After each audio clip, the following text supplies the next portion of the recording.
Hello everyone, welcome to exam grid. मेरा नाम स्वाति रावत है और ये मेरा इंट्रो है।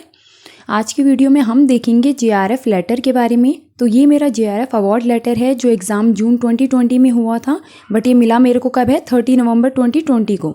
तो आपका जब एग्ज़ाम होता है उसके 2-3 महीने के बाद आपका जेआरएफ अवार्ड लेटर आपके पास आ जाता है जब आप क्वालिफाई कर लेते हो। तो इस वीडियो में हम देखेंगे कि जेआरएफ अवार्ड लेटर का आपका क्या क्या वैलिडिटी होती है, मतलब कितने टाइम पीरियड के लिए वैलिड होगा, कौन कौन एलिजिबल है और कितने सालों के लिए आपको जेआरएफ मिलता है आपके एमफिल या रिसर्च पीएचडी वगैरह के लिए। इस वीडियो में हम कवर करेंगे और इन पैराग्राफ्स को मैं हिंदी में भी आपको समझाऊंगी ताकि हिंदी मीडियम वाले बच्चों को प्रॉब्लम ना हो। ठीक है, तो स्टार्ट करते हैं। फर्स्ट पैराग्राफ है इसमें जेआरएफ अवार्ड लेटर के अंदर कि फेलोशिप का कार्यकाल 5 वर्ष है और यह नेट परिणाम की घोषणा से शुरू होता है, यानी 30 नवंबर 2020 या एमफिल पीएचडी के तहत प्रवेश की तारीख से या एमफिल पीएचडी कार्यक्रम में शामिल होने की तिथि से, जो भी बाद में हो। तो यहाँ पे इन्होंने बोला है जो आपको जेआरएफ जूनियर रिसर्च फेलोशिप जो आपको मिलता है ये आपको 5 सालों के लिए मिलेगा। ठीक है, आपकी एमफिल या पीएचडी करने के लिए आपको 5 सालों के लिए जेआरएफ मिलता है। या तो आप एमफिल प्लस पीएचडी कर लो, इंटीग्रेटेड कर देते हो, या केवल आप पीएचडी कर रहे हो तो आपको 5 ईयर्स के लिए मिलेगा ये। ठीक है, दोनों ही केस में।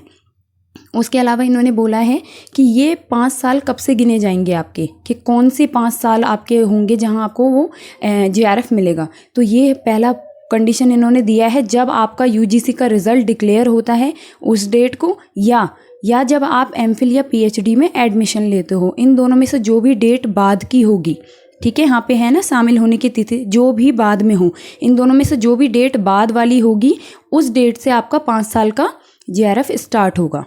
ठीक है, यहाँ पे मैं आपको एग्जाम्पल देख के बता देती हूँ। मेरा जो यूजीसी का रिजल्ट डिक्लेयर हुआ था 30 नवंबर 2020 को हुआ था।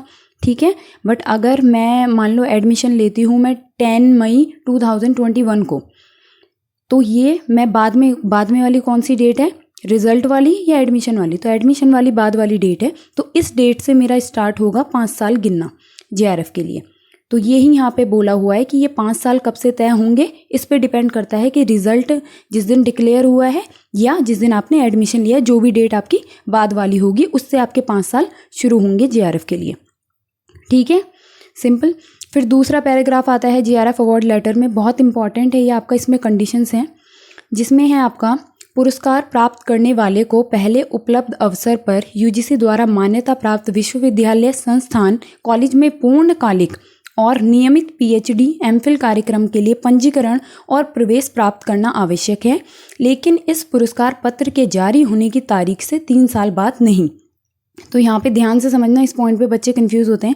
यहाँ पे बोला है कि पहली कंडीशन है कि आपको रेगुलर और फुल टाइम पीएचडी में या एमफिल में एडमिशन लेना है। ठीक है, अगर आपको जेआरएफ चाहिए अपनी रिसर्च के लिए तो पहली कंडीशन है कि आपको रेगुलर, पूर्णकालिक और नियमित पीएचडी या एमफिल में एडमिशन लेना है। ठीक है, रेगुलर और फुल टाइम। दूसरा कंडीशन यहाँ पे और नहीं है, एंड है, मतलब ये दोनों ही कंडीशन फुलफिल होनी चाहिए। और दूसरा कंडीशन ये है कि जब भी आपको जेआरएफ अवार्ड लेटर मिला है उसके 3 साल के अंदर ही आपको पीएचडी या एमफिल में एडमिशन लेना होगा, 3 साल के बाद नहीं। ठीक है, यहाँ पे है ना 3 साल बाद नहीं, 3 साल बाद जब जैसे आपको जेआरएफ अवार्ड लेटर मिलता है जिस दिन आपको जारी हुआ है। ठीक है, क्योंकि रिजल्ट आने के 2-3 महीने लग जाते हैं आने में, तो जिस दिन आपके हाथ में जेआरएफ लेटर आपका आया है उस दिन से आप गिनोगे अगले 3 साल के अंदर आपको क्या करना है, पीएचडी या एमफिल में एडमिशन लेना है। अगर 3 साल के बाद लेते हो तो वो पुरस्कार पत्र का कोई मायने नहीं होगा, आपको जेआरएफ फिर नहीं मिलेगा। ठीक है, तो ये बहुत दोनों इंपॉर्टेंट है कि पहला रेगुलर और फुल टाइम पीएचडी में एडमिशन लेना है जेआरएफ के लिए, और दूसरा कि आपको जिस दिन जेआरएफ लेटर मिला है उसके 3 साल के अंदर आपको पीएचडी या एमफिल में एडमिशन लेना होगा। इससे रिलेटेड अभी अपडेट आई है कि 4 ईयर एक्सटेंड कर दिया, लेकिन वो कुछ ही बच्चों के लिए है। ठीक है, हर एक बच्चे के लिए नहीं है वो, बाकी सबके लिए यही कंडीशन फॉलो होगी। और वो नए अपडेट की मैंने वीडियो बना ली है, वो आप जाके देख लेना जिससे देखनी है कि कौन कौन एलिजिबल है।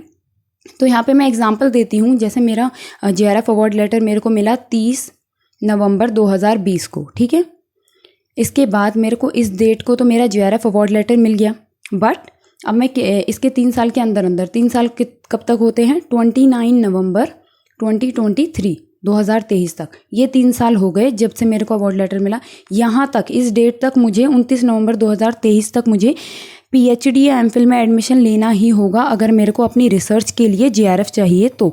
ठीक है, तो ये कंडीशन है। बट अगर मैं इसके एक दिन बाद भी एडमिशन लेती हूँ, जैसे मैं मान लो 1 दिसंबर 2023 को लेती हूँ, तो मेरा कैंसिल हो जाएगा, क्योंकि उन्होंने पहले ही बोला था जब से आपको जेआरएफ अवार्ड लेटर मिला है उसके 3 साल के अंदर अंदर आपको एडमिशन लेना होगा, 3 साल के बाद नहीं तो आपको जेआरएफ नहीं मिलेगा, आपको दोबारा से करना पड़ेगा फिर। ठीक है, तो यहाँ पे पूर्णकालिक पहला है, पूर्णकालिक और नियमित रूप से आपको एडमिशन लेना है, यानी कि रेगुलर और फुल टाइम एडमिशन लेना है।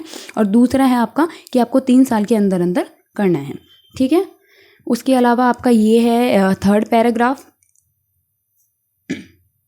ये आपका यूनिवर्सिटी और कॉलेज, जिस कॉलेज या यूनिवर्सिटी से आप पीएचडी या एमफिल का प्रोग्राम कर रहे हो, ठीक है, जहाँ से आपने एडमिशन लिया है, ये उनके लिए है, ये यूनिवर्सिटीज़ वालों के लिए है यूजीसी की तरफ से, कि किस तरीके से आप बच्चों का डेटा ऑनलाइन हमारी वेब पोर्टल पे, यूजीसी के वेब पोर्टल पे आप डालोगे और उस हिसाब से आपको फेलोशिप अमाउंट दी जाएगी। तो ये काम आपका नहीं है, ये उनके लिए है जिस यूनिवर्सिटी या कॉलेज में आपने एडमिशन लिया है। यहाँ पे बोला है कि कैनरा बैंक से आपके किसी भी बैंक के अकाउंट में आपके फेलोशिप का अमाउंट आएगा डायरेक्टली। ठीक है, पहले कैनरा टू कैनरा था। और इसके लिए ये भी है कि वेब पोर्टल बनाया गया है यूजीसी का, और उस वेब पोर्टल पे आपको आपके कॉलेज या यूनिवर्सिटी वालों को आपके पासवर्ड वगैरह, आईडी वगैरह सब जोड़ेंगे वो आपके यूनिवर्सिटी वाले जहाँ से आप पीएचडी कर रहे हो, और वो आपका मास्टर डेटा, यानी कि कितना आपको फेलोशिप मिलता है, कितना आपका हाउस रेंट अलाउंस है, कहीं आप अगर किराए पे रह रहे हो पीएचडी करने के लिए, ठीक है, कितना आपका, आप अगर एसआरएफ में ट्रांसफ़र होते हो सीनियर रिसर्च फेलोशिप में 2 साल बाद, तो उसकी डिटेल भरनी पड़ेंगी। अगर आपने पीएचडी कैंसिल कर दी है आधे में से ही, तो वो आपके कॉलेज वालों को ये जानकारी यूजीसी के वेब पोर्टल पे आपको आपके यूनिवर्सिटी या कॉलेज को जहाँ से आप पीएचडी कर रहे हो उनको अपडेट करनी पड़ेगी। ठीक है, और उसी के बेस पे जो आपके यूनिवर्सिटी वाले आपका डेटा वेब पोर्टल पर अपडेट करेंगे, उसी के बेस पे यूजीसी आपको फेलोशिप अमाउंट देगा मंथली बेसिस पे। तो ये काम आपका यूनिवर्सिटी या कॉलेज वालों का है, ये 3rd पैराग्राफ। ठीक है, तो आपके लिए वो 1st और 2nd पैराग्राफ के कितने साल के लिए आपको मिलेगा, और प्लस क्या क्या कंडीशन है अगर आपको जेआरएफ अपने रिसर्च के लिए चाहिए, तो वो मैंने बता दी है आपको, वो बहुत इंपॉर्टेंट है आपके लिए। ठीक है, जानना, उसमें कन्फ्यूज़न होती है। बाकी जो अभी रिसेंट अपडेट आया है उससे रिलेटेड भी मैंने वीडियो बना दी है, उसे जाके देख लेना जिसने नहीं देखा होगा। ठीक है, वो हर किसी बच्चे के लिए नहीं है, वो 4 ईयर एक्सटेंशन हुआ है जो। ठीक है, बाकी thank you for watching the video, ये आपके लिए और बाकी इम्पॉर्टेंट है। अगर वीडियो अच्छी लगी हो तो वीडियो लाइक कर देना, चैनल को सब्सक्राइब कर देना और वीडियो शेयर कर देना अपने फ्रेंड्स के साथ। ठीक है, बाकी thank you for watching the video.